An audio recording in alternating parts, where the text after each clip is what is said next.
We do have some snow that's tapering off, and already some of those snowfall reports are coming in. When I see you guys next, we're going to take a closer look at some of those impressive snowfall totals so far.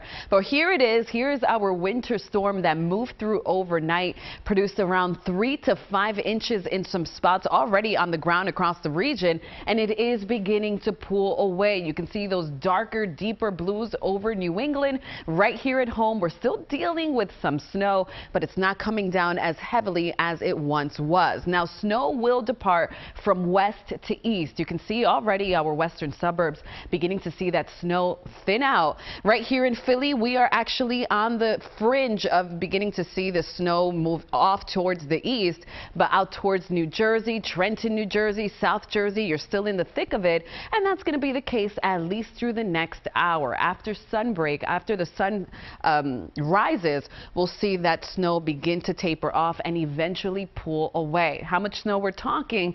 About 2 to 4 inches locally. We could see higher amounts, but right now we do believe that the higher amounts will stay confined out towards South Jersey, where we could pick up to 6 inches before it is all said and done. So for the rest of the day, just know that this system departs as early as 8 a.m. It will be turning windy and very cold. Any untreated surfaces will be freezing over tonight, and we're tracking dangerous wind chills as early as tonight and into our Saturday morning. Saturday, we finally take a break. By Sunday, another round of wintry weather. It's going to start off as freezing rain, eventually switching over to just rain.